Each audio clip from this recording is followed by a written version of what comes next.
कहते हैं समूह शरण की रचना करते ही भगवान महावीर सर्वोच्च सत्ता को प्राप्त कर चुके थे, अर्थात परम ब्रह्म परमात्म के तत्व को प्राप्त कर चुके थे, कैवल्य ज्ञान को प्राप्त कर चुके थे और अपने इस शरीर को मुक्ति के मार्ग से ले जाते हुए परम मोक्ष को प्राप्त कर चुके थे।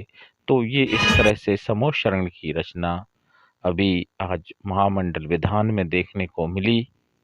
तो ये भगवान महावीर का उत्सर्ग था, ये भगवान महावीर का पुण्य था, ये भगवान महावीर का तप था, भगवान महावीर की भक्ति थी। All in one Sunil Khare YouTube channel में आपका स्वागत है। आज हमारा विषय है जैन धर्म।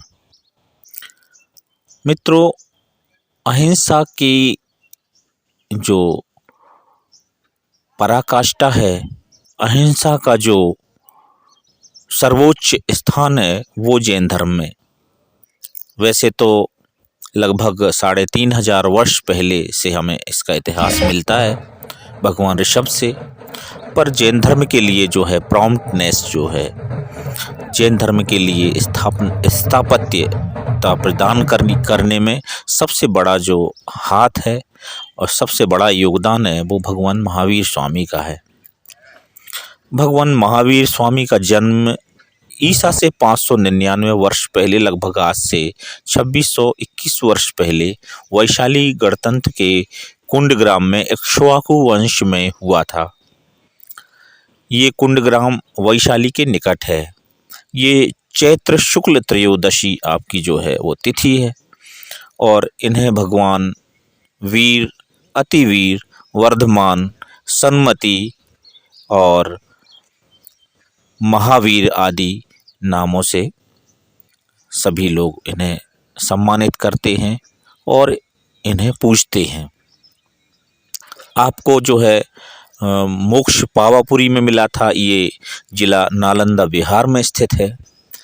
पर भगवान महावीर ने अहिंसा को सर्वोपरि मानते हुए और ऐसे मानदंडों का प्रतिस्थापना किया जिससे मनुष्य जो है जियो और जीने दो की भावना के साथ एक दूसरे से प्रेम व्यवहार, प्रेम व्यापार में संलग्न रह के और ये अनासक्त भाव से जो है अपना जीवन यापन करके और महाजन के रूप में स्थापित रहेगा समाज में, ऐसी अवधारणा में भगवान महावीर ने ये जैन अभ्युदय का जो है शुभारंभ किया और एक संप्रदाय, एक धर्म के रूप में इसे स्थापित किया है।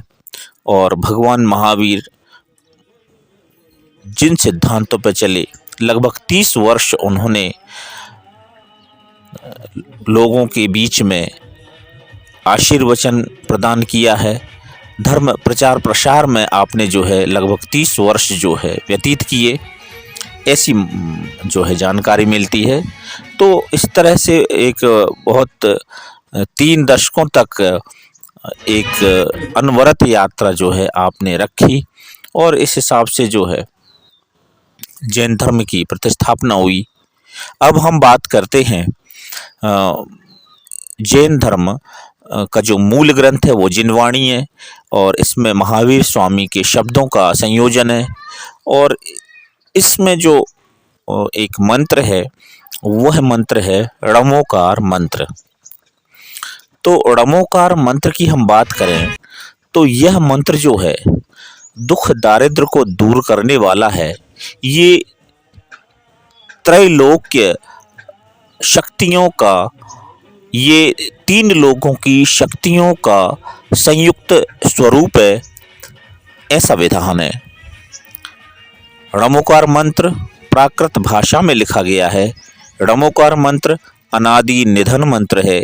इसका सर्वप्रथम लिपिबद्ध उल्लेख षडखंडांगम ग्रंथ में मंगलाचरण के रूप में मिलता है। षडखंडागम ग्रंथ के रचयिता आचार्य पुष्पदंत भूतबली हैं। ड़मोकार मंत्र में 58 मात्राएं, 35 अक्षर, 30 व्यंजन, 34 स्वर, 5 सामान्य पद, 11 विशेष पद हैं।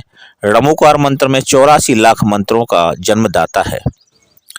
ड़मोकार मंत्र जो है वो 84 लाख मंत्रों का जन्मदाता है। ड़मोकार मंत्र को 18,432 प्रकार से बोल व लिख सकते हैं। ये इसकी विशालता है, ये इसका विराट स्वरूप है। तो हमारा उद्देश्य यह है कि ड़मोकार मंत्र की व्याख्या के बारे में अभी लोगों को वास्तविक ज्ञान नहीं है, और जहाँ तक बात करें हम इसके उच्चारण की, तो प्राकृत भाषा के होने के कारण ये इसका उच्चारण कठिन है।